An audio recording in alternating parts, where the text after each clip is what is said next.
तो है एवरीवन यार, कैसे हैं आप सब। तो आज का हमारा टॉपिक रहेगा शॉर्टेस्ट जॉब फर्स्ट। ये हमारा सेकंड शेड्यूलिंग एल्गोरिदम है। तो ये भी एकदम सिंपल सा है, जैसे शॉर्टेस्ट जॉब फर्स्ट इसके नाम से पता लगता है। जिसका बस टाइम सबसे कम होगा, यानी कि सबसे कम चलेगा, वो सबसे आगे रहेगा। ठीक है, शॉर्टेस्ट जॉब यानी वो जॉब हमारी छोटी है, जिसका बस टाइम सबसे छोटा है, वो सबसे पहले एग्जीक्यूट होगा, उसको प्रायोरिटी मिलेगी। एक हिसाब से कहेंगे हम, प्रायोरिटी देंगे एक हिसाब से, जैसे हम प्रायोरिटी देखते हैं, सबसे पहले एग्जीक्यूट होगा, सबको छोड़ो, उसको प्रायोरिटी देंगे। ठीक है, जो जॉब हम सबसे छोटी होगी उसको प्रायोरिटी देंगे एक हिसाब से। तो यहाँ पर ये हमारा कुछ टाइम लिख लेते हैं। पिछली बार मैंने थोड़ा छोटा करके बताया था, इस बार में हम पूरा का पूरा टाइम लाइन दिखाएंगे। यहाँ 8, 9 एंड देन 10, क्योंकि 10 हमारा टाइम तक है मैक्सिमम, तो 10 तक हम लेंगे बस टाइम। फिर अब हम रेडी क्यू से स्टार्ट करते हैं। ये हमारा रहेगा नॉन प्रीएम्प्टिव वाला और ये प्रीएम्प्शन वाला, क्योंकि हमने डिस्कस किया था कि शॉर्टेस्ट जॉब फर्स्ट दोनों के ऊपर काम करती है। इसके अंदर प्रीएम्प्शन भी आ जाता है और नॉन प्रीएम्प्शन भी होता है। तो पहले हम नॉन प्रीएम्प्शन वाला देखते हैं, जो कि सिंपल रहेगा। हमारी वो जॉब तब तक नहीं छोड़ेगी जब तक कि वो प्रोसेस पूरा ना ख़त्म हो जाए। ठीक है, तब तक वो दूसरे पे स्विच नहीं करेगा। सबसे छोटी जॉब हमारी पहले क्या है, सबसे छोटी ऐसे में नहीं देखेंगे हम। सबसे पहले जब भी हम आएंगे तो पहला प्रोसेस ही आएगा, चाहे वो सबसे बड़ा है चाहे सबसे छोटा है, सबसे पहले पहला प्रोसेस ही हमारा आएगा यहाँ पर। तो P1 पे हमारा पहला प्रोसेस आया इधर, तो P1 को हम यहाँ पे ले लेते हैं। रेडी था ना, वो रेडी के अंदर आया, इसको हम यहाँ पे काट देंगे। ठीक है, तो इसको कितने यूनिट ऑफ टाइम चाहिए, हमारा 2 चाहिए, यानी कि 2 तक का। इसको पहले हम पूरा कंप्लीट कराएंगे। प्रोसेस 1 को 2 यूनिट ऑफ टाइम चाहिए, तो 0 से 2 तक का भी चलेगा। पिछली बार मैंने दोनों चीज़ इकट्ठे करके बताई थी, यानी कि एक ही में बता रहा था, लेकिन यहाँ एक एक टाइम बारीकी से देखेंगे किस किस टाइम पे क्या क्या हो रहा है। फिर प्रोसेस 2 हमारा आता है। अब यहाँ पर हम कौन से टाइम पे हैं, 2 टाइम के ऊपर हैं, और यहाँ पर प्रोसेस 3 और 2 दोनों रेडी क्यू के अंदर आ चुके होंगे, क्योंकि हम 2 नंबर ऑफ टाइम पे हैं। ठीक है, अराइवल टाइम, तो 2 नंबर ऑफ टाइम पे यहाँ प्रोसेस 2 और प्रोसेस 3 दोनों के दोनों अराइव हो रखे हैं। अब हम इन दोनों में कंपेयर करेंगे सबसे कम टाइम किसका है, तो ऑब्वियसली सबसे कम टाइम प्रोसेस 2 का है। तो प्रोसेस 2 को हम यहाँ पे एग्जीक्यूट करेंगे और उसको तब तक कराएंगे जब तक कि उसका बर्स्ट टाइम कंप्लीट ना हो जाए। तो इसका 7 है बर्स्ट टाइम, तो 7 लेते हैं, 7 तक का कराएंगे इसे। 1 2 3 4 5 6 7। ठीक है, और लंबा जा सकता है आगे 7 तक का। उसके बाद नेक्स्ट तब मतलब अब तो यहाँ पे 9 नंबर ऑफ टाइम पे आ चुके हैं, और यहाँ 3 वाला भी आ चुका होगा। तो प्रोसेस 4 भी यहाँ रेडी के अंदर आ चुका है, और प्रोसेस 2 हमारा कंप्लीट हो चुका है। ये तो हमने ले आए थे इससे पहले ही। अब हम कंपेयर करेंगे सबसे छोटा कौन सा है, क्योंकि हमारे पास प्रोसेस 1 और 2 तो यहाँ एग्जीक्यूट हो चुके हैं। तो प्रोसेस 3 और 4 में छोटा कौन सा है, प्रोसेस 4। इसको पहले लेंगे बजाय कि इसके। प्रोसेस 4 को हम पहले लेंगे। देखने यहाँ पे मेंटेन करना थोड़ी दिक्कत आ सकती है हमें, क्योंकि प्रायोरिटी यहाँ पे देखनी पड़ती है हमें।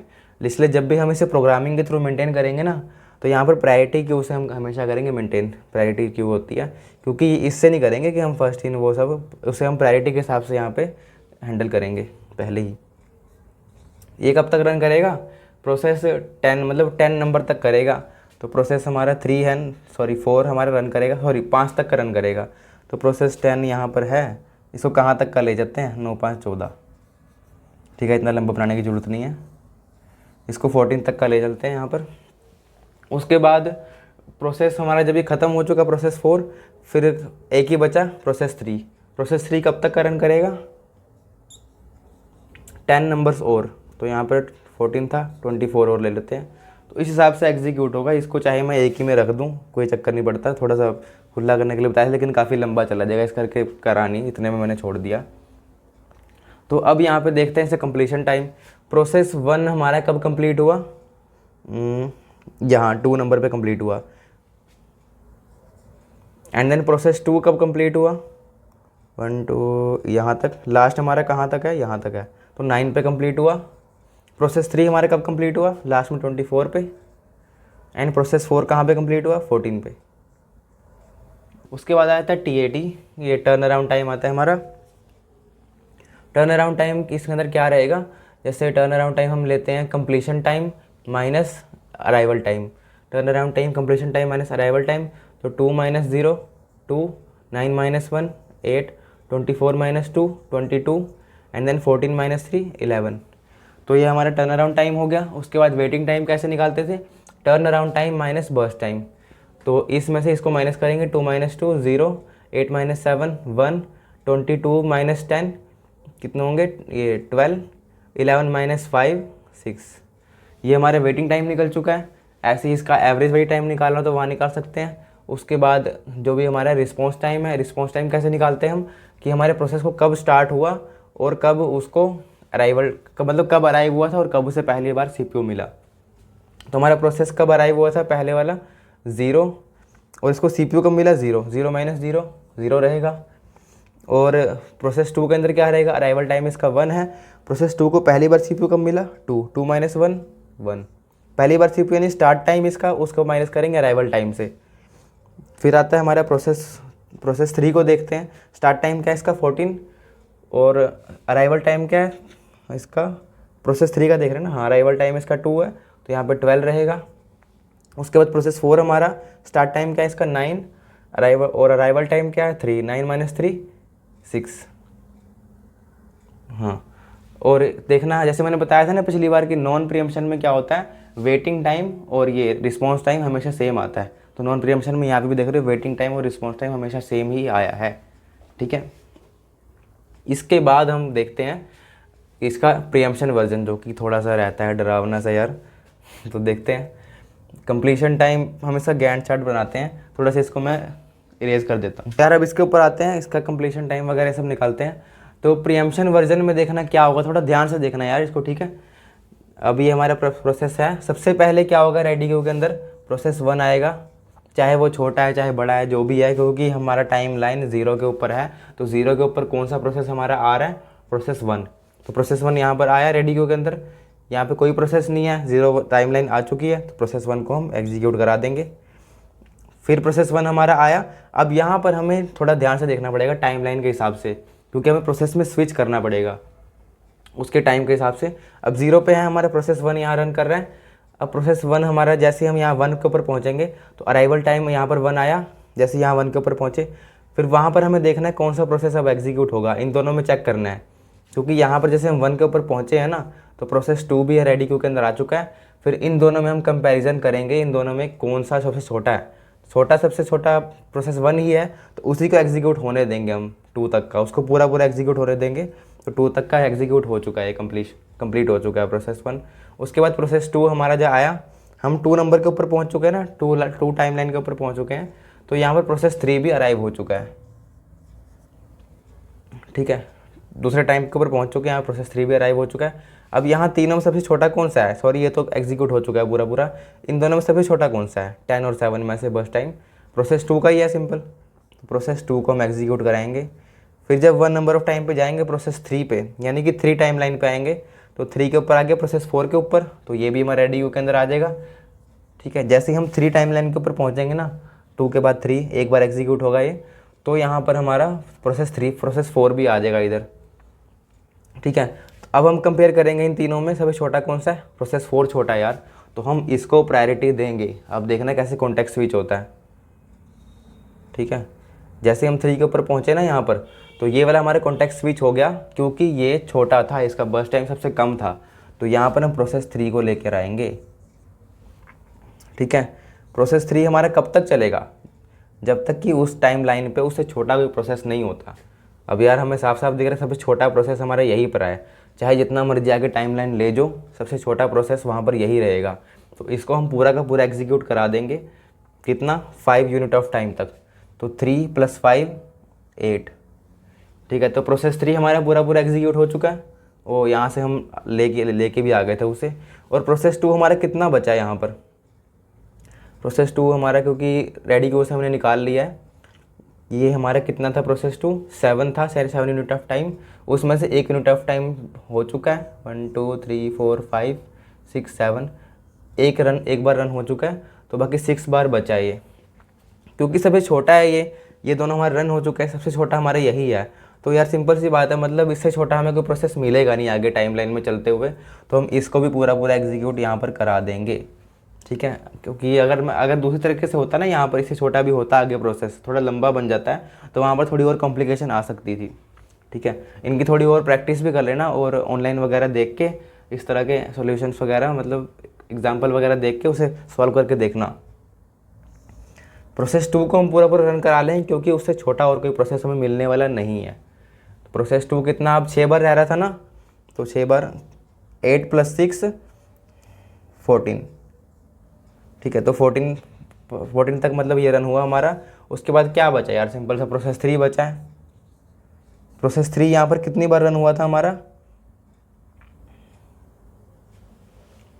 सॉरी ये प्रोसेस 4 हमारे यहाँ पर रन हुआ था यार, मैं सॉरी एक मिनट माफ़ी चाहता हूँ इसके लिए। प्रोसेस 4 हमारे यहाँ पर रन हुआ था, प्रोसेस 3 लिख दिया मैंने। तो प्रोसेस 4 हमारा, ये दोनों को दोनों वैसे भी एक बार एग्जीक्यूट हो चुका है तो उनको काट देता हूँ मैं।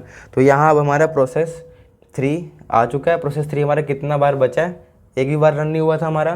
तो प्रोसेस 3 हमारा 10 के 10 बार यहाँ रन हो जाएगा, 24 टाइम्स तक का। तो इस तरह से बनेगा, देखना यहाँ पे, यहाँ पे मतलब कॉन्टेक्स्ट स्विच हुआ है, प्रोसेस 2 हमारा और प्रोसेस 2 यहाँ पर भी आया है। अब देखना यहाँ पे किस तरह का यहाँ चार्ट बनता है, ध्यान से देखना। प्रोसेस 1 हमारा इधर आया ना, कंप्लीशन टाइम क्या प्रोसेस 1 का, कंप्लीशन टाइम प्रोसेस 1 यहीं पे कंप्लीट हो चुका है 2 पे। प्रोसेस 2 हमारा कहाँ कंप्लीट हुआ है, 14 पे कहीं कंप्लीट हुआ है, अराइव यहाँ हुआ था 2 पे और 14 पे आके कंप्लीट हुआ है। प्रोसेस 3 हमारा कहाँ कंप्लीट हुआ है, 24 पे कंप्लीट हुआ है। और प्रोसेस 4 कहाँ कंप्लीट हुआ, 8 पे। अब यहाँ देखना यहाँ पर क्या फ़र्क आया है, यहाँ पे मतलब सिंपल एक चीज़ बता दी, जो प्रोसेस सबसे छोटा है ना, सबसे छोटा प्रोसेस कौन सा है, ये सबसे पहले एग्जीक्यूट होकर ख़त्म हो चुका, जल्दी एग्जीक्यूट हुआ। उसके बाद कौन सा आता है, ये सबसे उससे बड़ा, ये उसके बाद ख़त्म हो गया, एग्जीक्यूट होकर ख़त्म हो गया। फिर कौन सा प्रोसेस आता है, प्रोसेस 2 हमारा, फिर ये उसके बाद हमारा ख़त्म हो चुका, और प्रोसेस 3 ये उसके बाद ख़त्म हो चुका है। यानी साफ साफ पता लग रहा है जो सबसे छोटा था सबसे पहले एग्जीक्यूट होकर ख़त्म हो चुका। फिर TAT निकालते हैं इसका भी, और उसी फॉर्मूले से, जैसे CT minus arrival time, completion time minus arrival time, 2 - 0 2, 14 - 1 13, 24 - 2 22, and then 8 - 3 5। ये इसका टर्न अराउंड टाइम आ गया। वेटिंग टाइम निकालते हैं, TAT माइनस BT, ठीक है, ध्यान से देखना। 2 - 2 0 वेटिंग टाइम, यानी कि इसको वेट करना नहीं पड़ा प्रोसेस 1 को, तो 10 एक हिसाब से जानते हैं हम। 13 - 7 इसका 3 यहाँ से एंड 4 वहाँ से 6, एंड 22 - 10 12, 5 - 5 0। इसका ही वेटिंग टाइम 0 आ रहा है, प्रोसेस 4 का, यानी प्रोसेस 4 को 4 ही नंबर पे उसको एलोकेट हो चुका, हाँ ठीक है, 3 ही नंबर पे एलोकेट हो चुका है प्रोसेस 4 हमारा। जब ये अराइव हुआ तुरंत ही यहाँ पे एग्जीक्यूट होना शुरू हो गया था, इसलिए इसका भी वेटिंग टाइम 0 है। अब यहाँ पर हम आते हैं, ये भी निकाल लेते हैं रिस्पॉन्स टाइम। अब देखना यहाँ पे चेंज हो सकता है रिस्पॉन्स टाइम, क्योंकि हमारे इसका वेटिंग टाइम जो प्रोसेस 2 का है ना, एक बार इसको यहाँ पर वेट करना पड़ा था और एक बार यहाँ पर भी वेट करना पड़ा था, इसलिए प्रोसेस 2 का जो वेटिंग टाइम है ना ज़्यादा आया है यहाँ पर, और जो रिस्पॉन्स टाइम इसका है वो कम आएगा। पहली बार कब इसने रिस्पॉन्स किया, यहाँ पर रिस्पॉन्स किया इसलिए। तो ये कैसे निकलता था हमारा स्टार्ट टाइम, यानी प्रोसेस कब स्टार्ट हुआ हमारा, 0 पे स्टार्ट हुआ, और अराइवल टाइम क्या है 0 0 - 0 0, एंड देन प्रोसेस कौन सा है हमारा, हाँ प्रोसेस 2 का स्टार्ट टाइम क्या है 2, एंड अराइवल टाइम 1, 2 - 1 1, इसको 1 यूनिट ऑफ टाइम वेट करना पड़ा। प्रोसेस 3 का हमारा स्टार्टिंग टाइम क्या है, प्रोसेस 3 हमारा कहाँ स्टार्ट हुआ है 14 पे, 14 पे हमारा स्टार्ट हुआ, इसका अराइवल टाइम क्या है 2, इसको इतना वेट करना पड़ा है, 14 - 2 12, एंड देन प्रोसेस 4 का हमारा स्टार्टिंग टाइम क्या है 20 कहाँ पे, हाँ प्रोसेस 4 का स्टार्टिंग टाइम है 3, एंड 3 - 3 0, ठीक है, ये 0। ये RT और WT देखना यहाँ पे क्या चेंजेस हैं इसका, और यहाँ पर चेंजेस हैं, यानी प्रोसेस 2 में इसका जो वेटिंग टाइम है वो ज़्यादा है रिस्पॉन्स टाइम के मुकाबले। देखा नहीं यहाँ पे यही फ़र्क है, यहाँ पे पूरा सेम आता था, लेकिन प्रीएम्पशन में चेंजेस हो सकते हैं इसके अंदर, ठीक है। तो इस तरह से हमने ये चीज़ें निकाली हैं, और ऐसे इसका एवरेज रिस्पॉन्स टाइम निकाल के देख सकते हो, एवरेज वेटिंग टाइम निकाल के देख सकते हो यहाँ पर। जैसे मैं इसका एवरेज वेटिंग टाइम निकालता हूँ तो 12 13 13 और 6 कितने हो गए 19 19 डिवाइड बाई 4। इसका अगर मैं वेटिंग टाइम के वो निकालूँ ना एवरेज, तो 12 और 16 क्या रहेगा 18 4,